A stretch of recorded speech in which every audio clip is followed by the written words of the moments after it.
नमस्कार। ये जो तस्वीर आपको हमारे स्क्रीन पे नजर आ रही है, तस्वीर कहीं और की नहीं बल्कि मध्य प्रदेश की है। उस राज्य की जहां पर बीजेपी सत्ता में है और जिसका नारा ये है सबका साथ, सबका विकास और सबका विश्वास।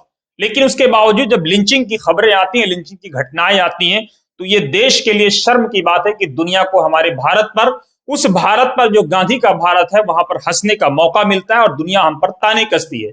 एक आरोप ये भी लगता है कि जो लोग भारत में इन्वेस्ट करना चाहते हैं, इस तरह की खबरों से वो लोग दूर भाग जाते हैं। इस पूरे मामले पे बातचीत के लिए हमारे साथ बब्बन साहब मौजूद हैं, डॉक्टर जुबैदुर रहमान, जिनको अभी हाल ही में डॉक्टरेट की डिग्री दी गई है। डॉक्टर साहब, सबसे पहले तो वतन समाचार में आपका स्वागत है। जी शुक्रिया। जिस तरह की ये लिंचिंग की घटनाएं होती हैं, कांग्रेस पार्टी के नेता इमरान प्रतापगढ़ी ने भी ट्वीट किया है और अलग अलग प्रांतों से भी इस तरह की खबरें आ रही हैं कि लिंचिंग की जो घटनाएं हैं, एक चूड़ी बेचने वाले बच्चे को इसलिए लिंचिंग कर दी जाती है कि वो चूड़ी बेच रहा होता है और उस पर यह आरोप लगा दिया जाता है कि वो हिंदू बच्चियों को छेड़ रहा होता है। इसे किस तरह आप देखते हैं? देखिए, ये बहुत दुख की बात है और इससे तो सभी लोगों को, जो अच्छे लोग हैं, सभी को दुख होता है और इस तरह की चीज़ें नहीं होनी चाहिए। ये देश के लिए अच्छी चीज़ें नहीं हैं।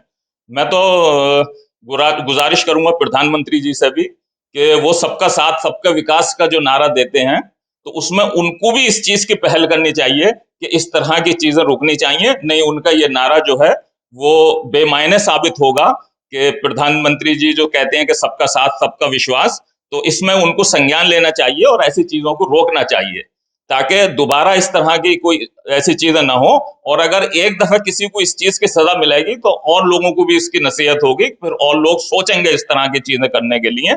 तो इसको संज्ञान में लेना चाहिए, जहाँ की गवर्नमेंट है या जो भी है उनको इसको संज्ञान लेना चाहिए और इस तरह की चीजों को रोकना चाहिए। एक और सवाल है बुब्बन साहब की, जो लोग बिजनेस करते हैं, आप भी कारपोरेट जगत से आते हैं, सोशल जगत से आते हैं, लोगों का ये मानना है कि इस तरह की घटनाएं हमारे भारत में इन बाहर से जो इन्वेस्टमेंट आ रहा होता है उसको रोक देती हैं।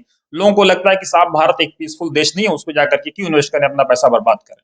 जी बिल्कुल सही कह रहे हैं आप। इस तरह का लोग सोचते हैं, सोचने पे बल्कि मजबूर होना पड़ता है उन लोगों को।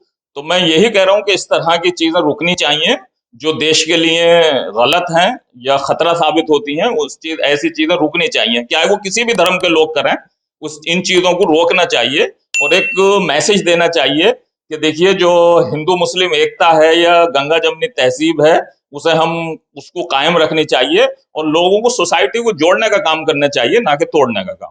बब्बन साहब, आप जैसे मुसलमान जो गौशाला चलाते हैं, जब इस तरह की खबरें आती है तो उनके दिल पे क्या गुजरती होगी कि हम तो ब्रिज बनाना चाह रहे हैं और उधर कुछ लोग ब्रिज तोड़ने का काम कर रहे हैं। जी वाकई दुख की बात होती है ये। और कभी कभी बहुत तकलीफ भी होती है इस तरह की बातें सुनकर। तो लोगों को मैं तो खुद कहता हूं कि मतलब, फिर कहता हूं यही बात कि सोसाइटी को जोड़ने का काम करना चाहिए, ना कि तोड़ने का। और अगर इस तरह की वारदात अगर रुक जाएंगी, लोग उस पर एक्शन लेंगे या हमारी गवर्नमेंट एक्शन लेगी, तो दोबारा फिर इस तरह की हरकतें या इस तरह की वारदात नहीं होंगी। तो इसमें मैं फिर कहता हूं प्रधानमंत्री जी से भी कि उनको संज्ञान लेना चाहिए और इस चीज को रोकना चाहिए। शुक्रिया। जी शुक्रिया आपका। तो ये थे डॉक्टर जुबैदुर रहमान उर्फ बब्बन साहब, जिनका कहना यह है कि प्रधानमंत्री अगर सबका साथ, सबका विकास और सबका विश्वास के नारे को जमीन पे उतारना चाहते हैं तो उनको चाहिए कि इस पूरे मामले पे संज्ञान लें और जो भी दोषी हैं उनको सजा मिले। और अगर एक बार किसी दोषी को सजा मिल गई तो आगे इस तरह के लोग करने की हिम्मत नहीं कर पाएंगे और जो लोग भारत को बदनाम करना चाहते हैं उनको बदनाम करने की मुहिम पर भी विराम लगेगा। नमस्कार, आप देखते रहिए वतन समाचार।